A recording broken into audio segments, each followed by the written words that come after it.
In the hospital room, everything looked like it had paused except me. The monitors kept beeping in a rhythm that felt too calm for what I already knew was coming. My husband said he was coming to check on me, but I heard the tone in his voice before I ever saw him. When the door opened, he wasn't alone. She walked in behind him like she had every right to be there, holding a paper coffee cup, smiling softly at a room that wasn't hers. I didn't move.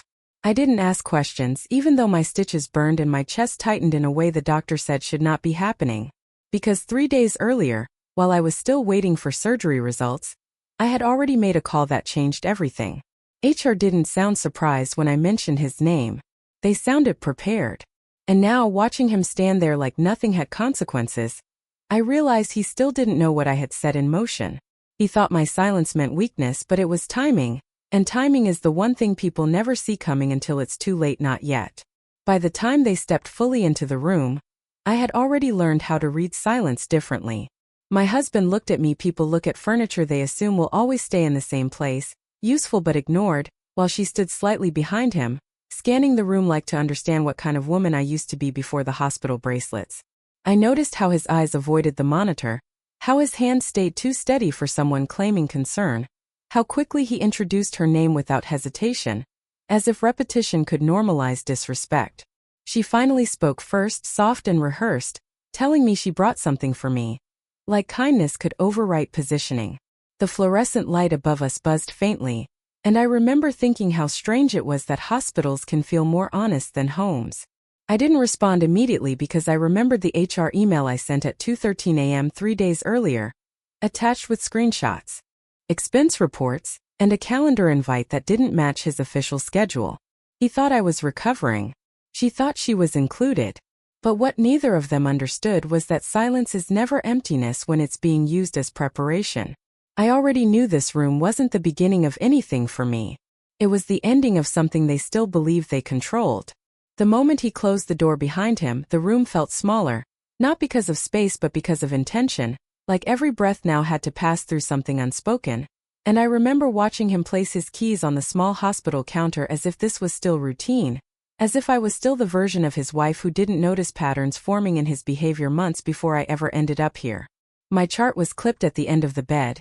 My name printed in sterile font, admission date marked 2 days earlier after a complication that turned what was supposed to be a routine procedure into something far more serious, and I could still feel the dull ache in my abdomen when I shifted slightly, though I made sure my face gave away nothing. He introduced her again, this time more carefully, like repetition might soften reality, saying her name, then adding she works with me, a phrase that always hides more than it reveals in corporate language. And she nodded at me like I was part of a story she had already edited in her head. I noticed small details, the way she stood too comfortably near him, the way he adjusted his stance when she moved closer, the way neither of them looked directly at my foreline or the monitor tracking my recovery like it was background noise in their narrative. What he didn't know was that I had already spoken to his HR department 3 days earlier at 2:13 a.m., sitting upright in a dim kitchen after my pre-op consultation, still wearing the bracelet from admission paperwork. And I remember the exact phrasing I used because I rehearsed it twice before dialing. Attaching documentation quietly collected over weeks, expense reports labeled client dinners, that matched hotel charges in cities he said he never stayed in, internal emails with timestamps that didn't align with his official schedule, and a shared calendar invite that HR later confirmed was flagged under policy review within minutes of submission. The woman from HR had been calm, almost clinically detached, asking follow-up questions that didn't feel invasive but procedural, and I answered everything without emotion because I had already processed emotion days before I made the call. Now, standing in this hospital room, watching my husband place his hand lightly on the back of the chair she was leaning against, I understood how little people notice until systems begin responding without them, because he thought this was still about perception, about how things looked in front of me, while in reality I had already moved the center of gravity away from this room entirely. And what stood between him and consequences was no longer trust or denial but administrative confirmation.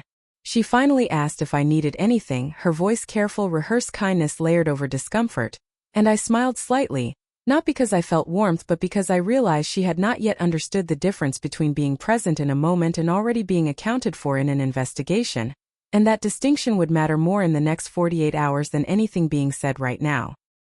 He tried to make it feel normal after that, like the room could be reset by small talk and controlled breathing, and he began asking me questions about pain levels, medication timing, whether the doctors had updated me, all things that sounded responsible on the surface but carried the subtle intention of re-establishing authority over a situation he no longer understood, while she shifted her weight from one foot to the other, occasionally glancing at her phone as if waiting for confirmation that she still belonged outside of this moment rather than inside it. I remember the exact timestamp on the hospital wristband scanner log that I noticed later that evening, 4:07 p.m., when a nurse entered briefly to adjust my 4-line and confirmed that visitor logs were being updated automatically in the system because of recent compliance audits tied to external HR inquiries, something she mentioned casually without realizing what it meant in a larger context. And I remember how my husband's voice changed slightly when he asked the nurse if anyone had requested my employment details, as if he was suddenly aware that systems beyond this room might already be aware of him. He didn't know I had included HR because of patterns that had been building quietly for months, reimbursement submissions filed on weekends that matched hotel stays I had never been told about, mileage claims between office branches that didn't exist on official routing, and a corporate card statement from March 18 that showed dinner expenses in a city he said was a conference overflow night. Except there had been no conference listed on internal company calendars when I checked them from a shared tablet while he was showering one night and forgot to log out. The woman beside him finally excused herself to step out into the hallway, claiming she needed air. But I noticed she didn't leave her phone on the bed like someone who intended to return quickly. She took it with her, thumb tightening slightly around it like she was carrying something fragile and dangerous at the same time.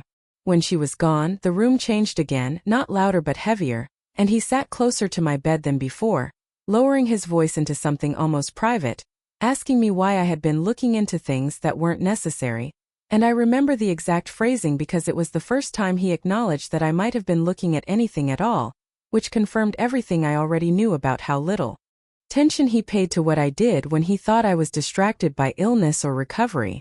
I didn't answer immediately because I was thinking about the HR email thread I had saved with the subject line still visible in my drafts folder titled, Confidential Concern, Documentation Attached, and how the response from compliance had included a simple line stating that a preliminary review had been initiated within 12 hours of submission, which meant that by the time he walked into this hospital room today, the process was already independent of me, already moving forward without emotion, without interpretation, and without his awareness. He reached for my hand then, maybe instinctively, maybe as performance, but I let it rest there without responding, because I had learned that sometimes the most important part of any plan is allowing people to continue behaving exactly like themselves while the structure beneath them quietly changes. The first real crack didn't happen in the hospital room. It happened in his phone, which buzzed twice while he was still sitting beside me, a sharp vibration against the sterile quiet that he tried to ignore at first, until it came again, more insistent, and I watched his expression shift in a way he didn't intend for me to notice, the way people look when their private life collides with something they didn't schedule. He turned the screen slightly away from me, but not quickly enough, and I caught fragments, email subject lines with the word compliance, a notification from internal HR systems, and something about mandatory response required within 24 hours, all of it structured in the kind of formal language that doesn't exist for casual misunderstandings.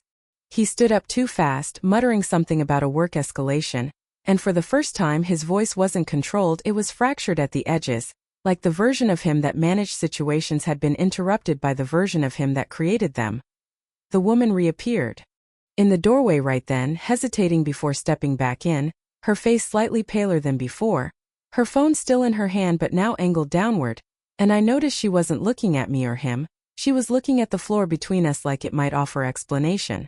I didn't ask what was happening because I didn't need to. I already knew HR moves in layers, not announcements, and the first layer is always quiet verification, the kind that feels like coincidence to the person experiencing it but structure to the people executing it. He finally said my name again, but differently this time, less certain, as if repeating it could anchor him back into a version of reality where he still controlled interpretation, and I remember thinking how interesting it was that people only begin to pay attention when systems stop asking for permission. A nurse passed by outside the room and paused briefly, glancing in, then continued walking, but I noticed she wasn't carrying supplies for me anymore. She was holding a clipboard with updated documentation forms, The kind used when patient-adjacent corporate investigations require confirmation of visitor timelines, and that detail alone told me that my call hadn't stayed in HR. It had already expanded into coordination. He looked at me then, really looked like something in my silence had finally started to feel unfamiliar instead of safe, and I could see him trying to map what I knew against what he had told himself I could possibly know. But the problem with that kind of thinking is it assumes people only understand things at the speed you're willing to admit them. I didn't speak because speaking would have made this about emotion again, and it was no longer emotional, it was procedural, and procedures don't pause just because someone decides they're uncomfortable. The woman stepped fully inside again, this time not beside him but slightly behind, and for the first time since they arrived, she wasn't performing presence, she was measuring exit paths, and I understood then that whatever version of this moment he had imagined was already collapsing in real time. Not loudly, not dramatically, but in quiet administrative increments that don't reverse easily once they begin. By the time the doctor returned for evening rounds, the atmosphere in the room had already shifted into something none of us could name out loud, because official people always notice when tension stops being personal and starts becoming documented, and I watched the doctor glance at the visitor log tablet before even looking at my chart, as if confirming something that had already been flagged upstream in the system. My husband stood slightly too straight, the way people do when they're trying to look like they belong in a version of a situation they no longer control, while the woman remained near the doorway again, not entering fully this time, her presence reduced to hesitation rather than participation. The doctor spoke calmly about my recovery, but I noticed subtle pauses between sentences, the kind used when someone is aware there is secondary context in the room that is not medical, and then he mentioned, almost casually, that hospital administration had received a formal external inquiry regarding visitor overlap with corporate employment records, which I understood immediately even though my husband didn't react at first. It took him a full 3 seconds before his expression changed, not into panic yet, but into recognition, the kind that arrives when denial runs out of language. I stayed quiet through all of it, because I had learned that silence forces people to project their own interpretation onto reality, and projections are where truth begins to fracture for them. The doctor left shortly after, eyeing someone from administration might follow up, and the moment the door closed again, the air in the room stopped feeling like recovery space and started feeling like transition space, the kind where decisions have already been made elsewhere. My husband finally asked what I had done, but even then he didn't phrase it correctly, because people like him always assume action is emotional, impulsive, visible, and he couldn't yet accept that what he was experiencing had been written in steps. Documentation collected over weeks, HR submission at 2:13 a.m., preliminary compliance review within hours, escalation triggered by financial irregularities, and confirmation logs that tied his expense behavior to policy violations he thought no one had connected. I looked at him for the first time without urgency in my face, and I realized he was not standing in front of a crisis, he was standing inside the delayed result of one. And those are very different experiences for the person who caused it versus the person who prepared for it. The woman finally spoke, not to me or him directly, but to the space between us, saying she should probably go. And this time she didn't wait for permission or reaction, she just left, because she understood something earlier than he did. That proximity to consequences is not the same as control over them. When she was gone, the room became completely quiet, not peaceful but final in a way that removes uncertainty instead of adding drama. And I remember adjusting my hospital blanket slightly, not because I needed comfort but because I no longer needed to hold tension in my posture. He sat down again slowly, like someone trying to understand where the floor changed without warning, and I could see the exact moment he realized that whatever he thought this situation was, it had already moved past him without asking.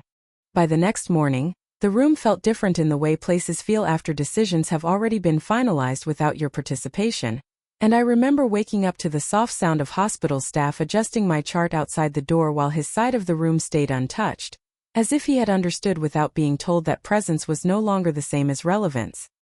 He didn't speak much anymore, not because there was nothing to say, but because every sentence now carried the risk of becoming part of something already documented elsewhere, and I could see that realization sitting behind his eyes more than any emotion he tried to show.